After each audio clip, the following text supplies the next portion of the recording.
Good day to you. I am your IELTS tutor Jack, and welcome to another episode of the IELTS Plus podcast where we will talk about advertising. I really feel like this is a common topic. I don't know why. I've just seen a number of past exams recently as well where advertising comes out. It's connected to social media, it's connected to the internet, it's connected to products, materialism. So maybe an important one today. And I'm looking through my list of vocabulary, and it's tough. It's a hard one today. Brand awareness, endorsement, jingle, slogan. These are very topic specific. So if you were to use them when you talk about advertising, you'd really get some points. It would really stand out that you know topic specific vocabulary. Now, as I always mention, there is a textbook that goes with today's episode and all episodes of the IELTS Plus podcast. This will have all of the vocabulary from today's episode and all of the structures that I use on every question. So it's my way of answering IELTS speaking questions. You can follow along. So check that out. That's on www.britplus.net. The spelling, if you're just listening, the spelling is B-R-I-T, Brit, plus P-L-U-S, no space, .net. So go and check that out. I think we can get straight into it today. I don't have any extra notes. We're going to be following, as usual, starting with a few part one warm-ups, and let's go for it. The first one. What type of advertisement do you prefer watching? I don't like watching any advertisements, but if I have to give an answer to that, it's probably some of these YouTube advertisements where they get creative. Someone who comes to my mind is Ryan Reynolds, who is a celebrity from Canada, and he gets really creative and really involved in advertisements, and it's quite entertaining. Okay. I could have said much more there, by the way. I could have given so much more, but I do try to limit to 2 or 3 sentences for part 1 questions. That's all we need. The more we say, the more likely there is going to be a mistake. Next question, have you ever bought something because of an advertisement? I'm sure I have. I think probably I have bought apps for my phone or apps for my computer related to video editing or something like that because of an online advert. Also, definitely, I've seen adverts about cameras, and that's I can't remember if I bought a specific camera because of that, but definitely it drew my attention to cameras. Excellent. We're straight on. Let's get into our part 2. So I've got my timer here. As always, I'm going to skip the 1 minute. I won't do any preparation, but I'll follow my structure for part 2. Here's what you can listen for. I'm going to give an introduction sentence, just one sentence. I'm going to talk for around a minute in the past tense. I'm then going to do about 40 seconds or so description, elaborating on that thing, probably in the present tense. Then I'm going to move on to my opinion. And finally, if I have time, we're going to go to the future tense. So real diversity in tenses. So listen out for that today. 2 minutes on the clock. Now, we've got describe an advertisement you have seen recently. Okay, wow. Describe an advertisement you've seen recently. Okay, something comes to my mind. It's the World Cup nowadays, so let's go with that. 2 minutes starts now. I'd like to tell you about the Adidas advert with Jude Bellingham. About 2 weeks ago, the World Cup started, and I very quickly saw an advert with Jude Bellingham. And it was really a celebration of him being a British player. And of course, it's an advert by Adidas for Adidas things.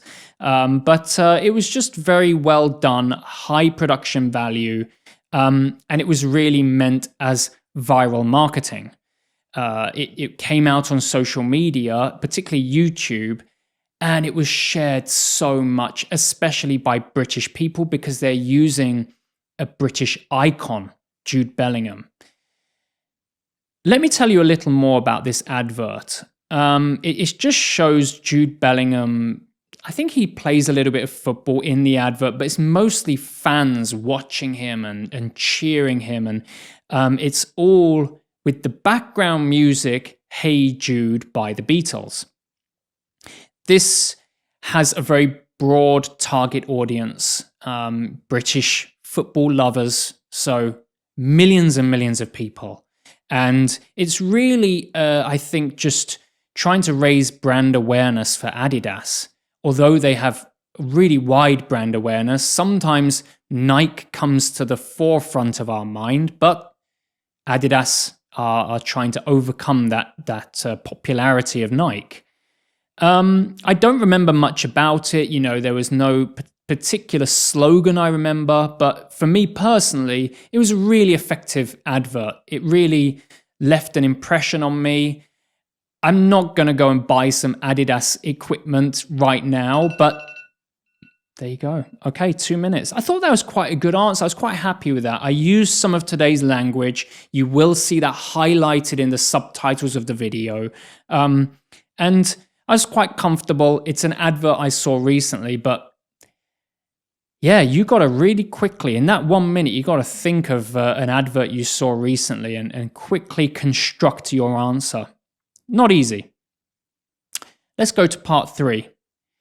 Do you think advertisements influence people's buying decisions? Yes, I definitely think they influence people's buying decisions. There's so many ways we can see adverts and so many types of adverts. To give you an example, adverts often have very catchy jingles, and these jingles get stuck in our head. So even when we're not thinking of the product, the jingle comes into our head and subconsciously reminds us of the product. And I think, when we next go shopping, we may act on that. We may be influenced by the advert or jingle subconsciously. Next question, how has advertising changed compared to the past? Well, the obvious answer to this is viral marketing. In the past, we didn't really have the ability to share adverts. It was mostly TV, radio, magazine, but the main method of advertising now is these viral clips on TikTok, Instagram. It doesn't even have to be with someone famous. And they're so effective. If you get something go viral, you're going to have a big boom in business. So yeah, I would say that's the newest method of advertising that has become very effective. Okay, I'm very concise today. I think I could probably say more. So let's try to expand my last answer. As I always say, part 3, we're aiming for around a minute. Probably if you look back on this podcast, maybe my answers are closer to 45 seconds, but anywhere around that area would be good. So the last question is, should advertisements aimed at children be restricted? My main answer is yes. I think they should be restricted, but there are a number of ways to restrict adverts. I think, firstly, the number of adverts we can't really control. There's going to be adverts everywhere targeting children, but perhaps restricting what goes into the adverts would be effective. So, for example, adverts that advertise sugar products. I think that is dangerous and we should restrict. Another one that comes to my mind, something I think a lot about because I have a daughter, are adverts that advertise mobile games and then the child wants to buy diamonds or gems or whatever that currency is in the game. I think we don't need to advertise them. Kids love it already. And I would love to see a restriction in that type of advert. I think they're dangerous. It's addictive. And my daughter will probably spend my money on gems. So please don't give her any more adverts. Good. Okay. Yeah, you can see that's something I feel personally a strong connection to. And that is advertising done today. So I hope you enjoyed that. I hope you could follow along with the answers. Lots of keywords included, I think. There's a few that I didn't use, I can see. Persuasive is a great adjective that I didn't use. Endorsement, I don't think I used that. So improvements to be made by me, but that's today's episode. Thank you again for watching. Of course, head over to my website, britplus.net, to find lots of materials there. And please comment, like, all of those things. I really appreciate it. And see you next week for the next episode, where it's one of my favorites, is AI. I've been waiting for this topic. So that's next week's episode. I'll see you then. Goodbye.